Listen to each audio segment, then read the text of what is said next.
Hello everyone, my name is Vidisha and welcome back to my channel Underwood Study. इस video में हम cover करने वाले हैं BEGC 101 इंडियन क्लासिकल लिटरेचर के ब्लॉक 2 से unit 3 the sequel to the dicing a reading.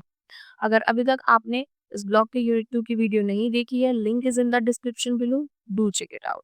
और अगर आपको इस बुक की फुल PDF चाहिए, so you can simply click the I button at the top right corner of your screen. तो चलिए शुरू करते हैं।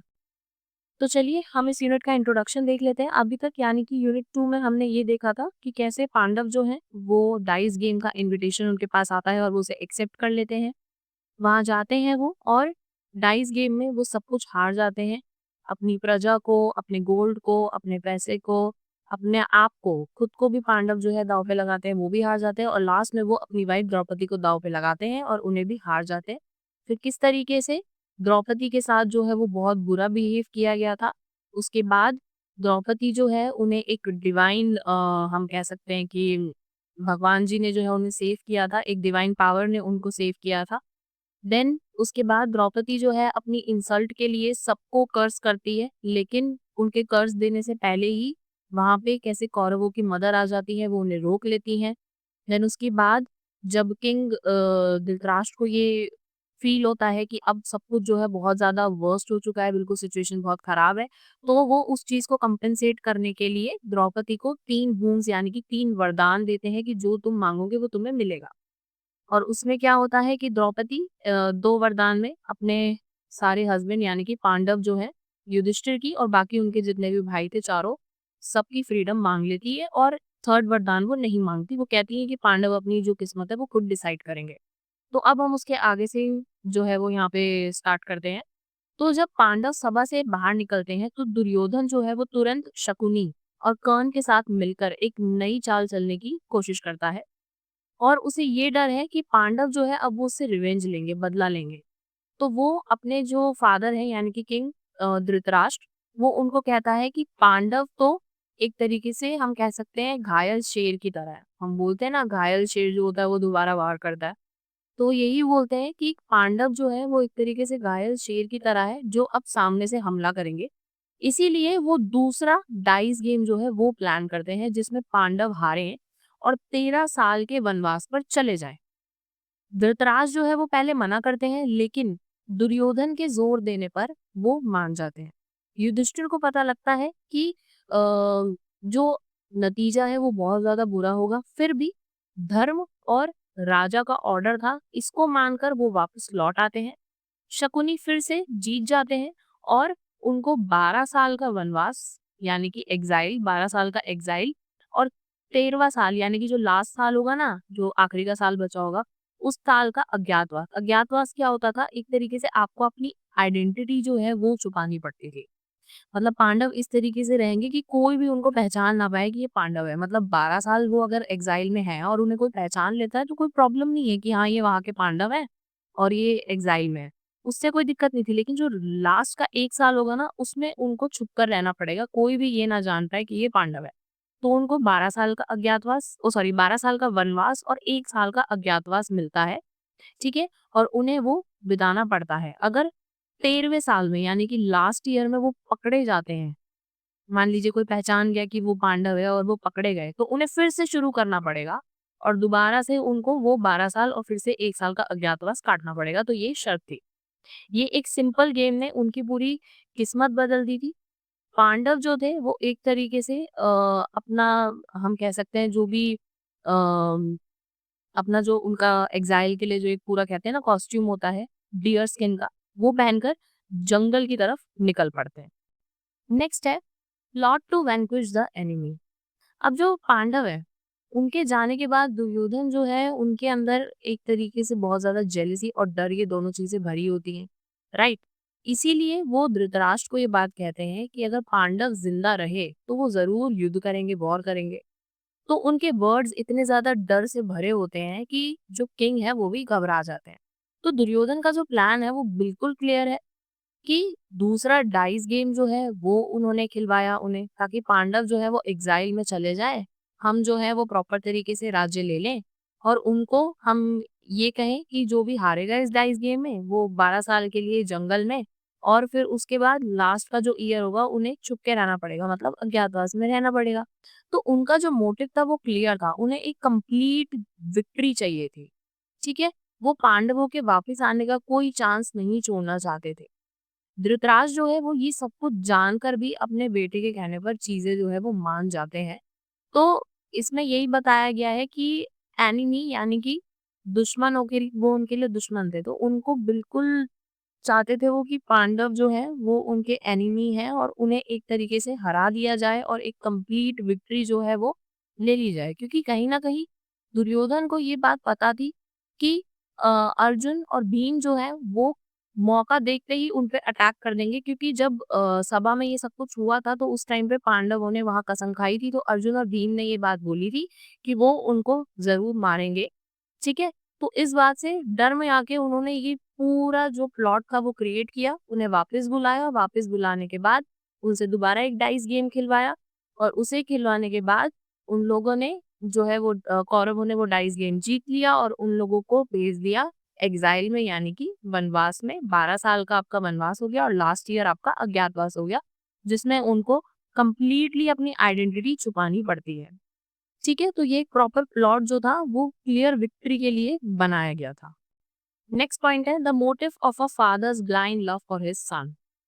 तो द्रोणाचार्य जो उनके गुरु थे पांडवों के और कौरवों के, विदुर जो उनके कोर्ट में एक तरीके से मिनिस्टर के उसमें थे, बलिका हो गए, गंधारी हो गए, ये जैसे लोग जो थे ये सभी बहुत ज्यादा आप कह सकते हैं इंटेलिजेंट लोगों में इनकी काउंटिंग होती थी। तो ये लोग जो थे इन्होंने धृतराष्ट्र को वार्न किया था, उन्हें कहा था कि दुर्योधन जो है वो गलत रास्ते पर है, आपको उन्हें समझाना चाहिए।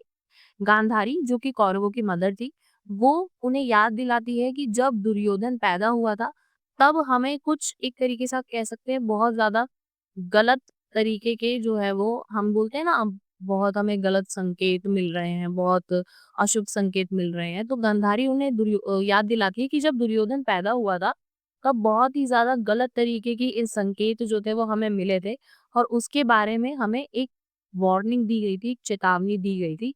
लेकिन धृतराष्ट्र जो है वो ये कहते हैं अगर हमारा जो वंश है, मतलब हमारी जो ये हमारा पूरा वंश चला आ रहा है कौरवों का, अगर इसका विनाश यानी कि अगर इसका डिस्ट्रॉय होना लिखा है तो इसमें मैं कुछ भी नहीं कर सकता। ये बात जो है वो किंग धृतराष्ट्र जो है वो कहते हैं कि अगर हमारे कौरव वंश का डिस्ट्रॉय होना लिखा है तो इसमें मैं कुछ भी नहीं कर सकता। इससे उनकी हार मान लेना, ये वाली सोच जो है वो दिखाई देती है। बेसिकली धृतराष्ट्र जो है वो अंदर से कहीं ना कहीं हार मान चुके होते हैं।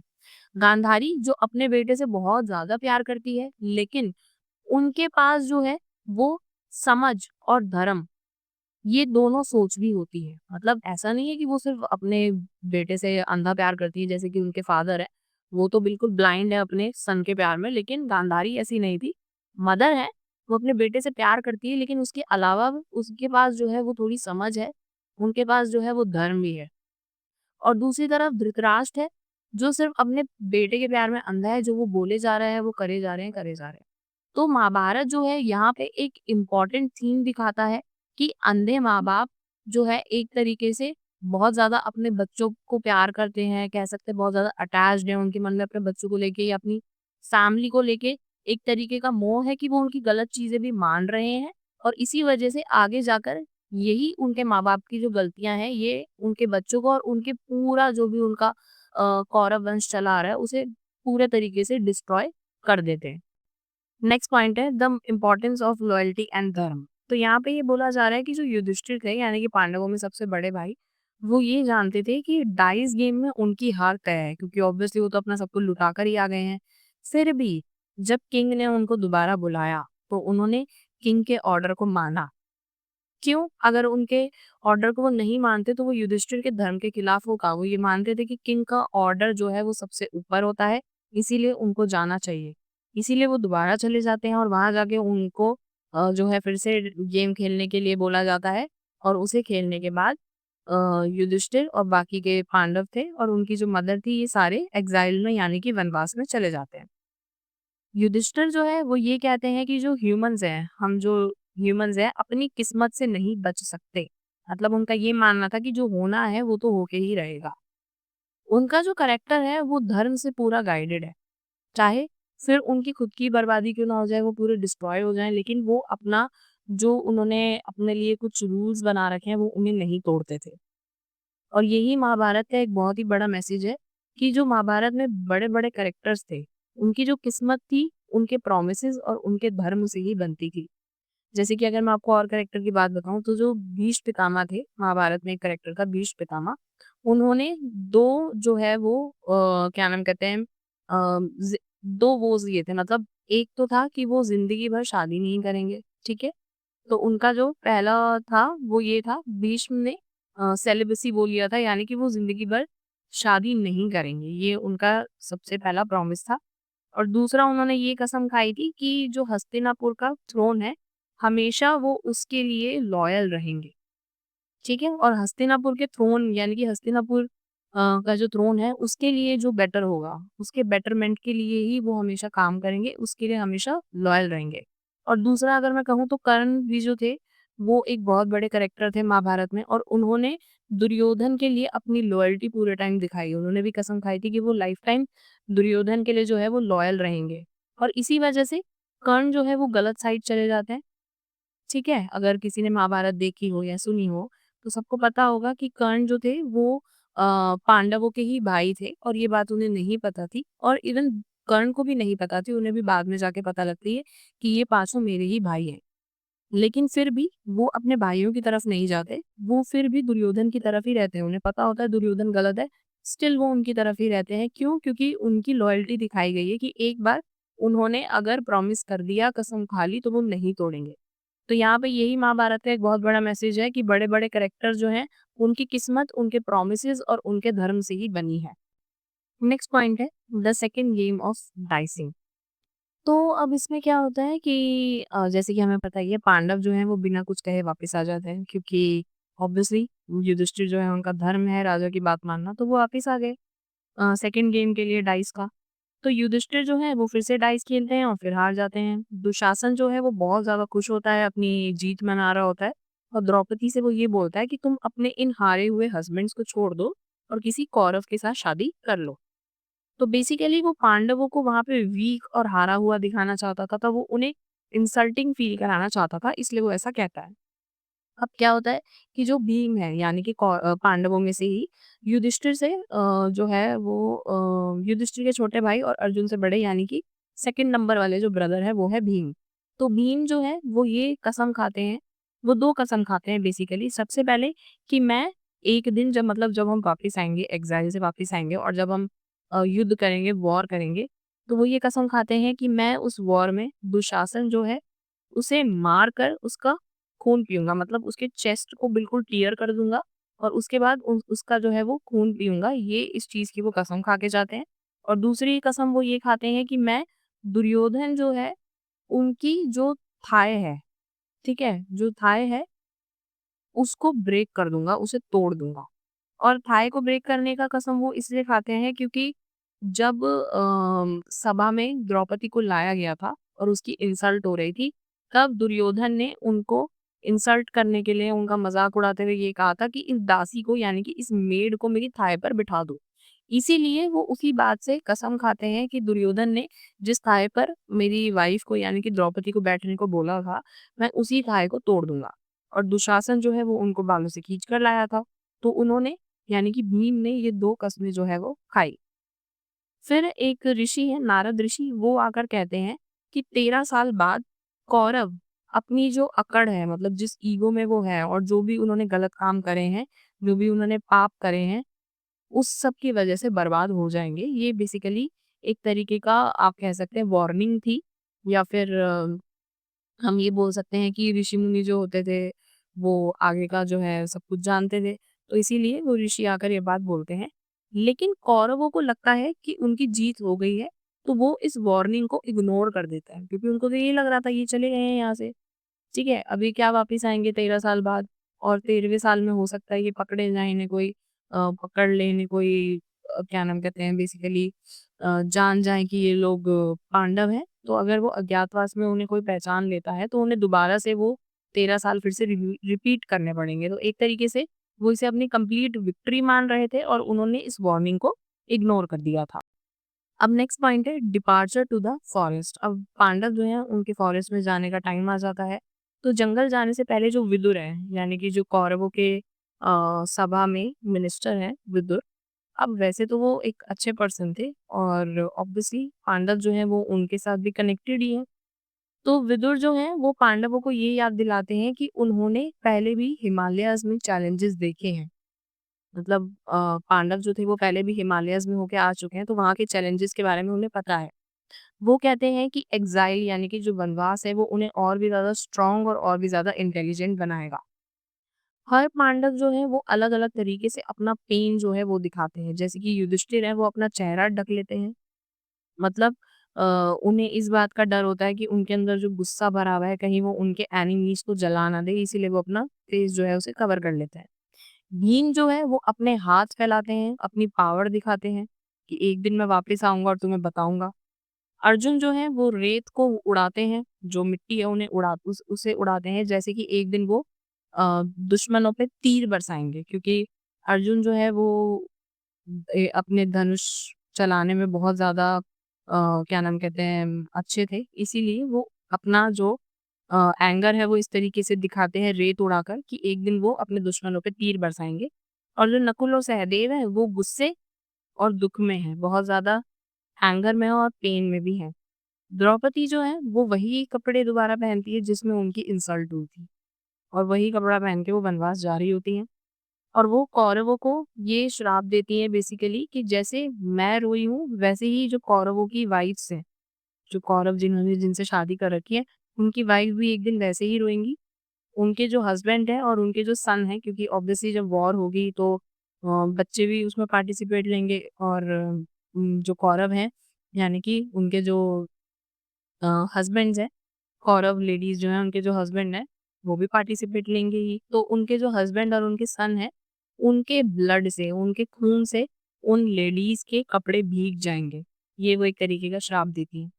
जब पांडव जाते हैं तो वहाँ की जो आप कह सकते हैं नेचर है वो बहुत ज़्यादा अशांत हो जाता है। ठीक है? नेचर में बहुत अजीब से चेंजेस आते हैं। बिजली गिरने लगती है, भूचाल आ जाता है, ग्रहण का टाइम बन जाता है। ठीक है? मतलब वहाँ पे एनवायरनमेंट जो है ये भी कह रहा होता है कि ये चीज़ गलत है। तो उनके जाने के टाइम पे ये सब चीज़ें होती हैं, बिजली गिरने लग जाती है एक तरीके से, भूचाल आ जाता है, ग्रहण होता है। ठीक है? शहर के जो लोग हैं मतलब जो हस्तिनापुर के लोग हैं, इंद्रप्रस्थ के लोग हैं, वो रोने लगते हैं।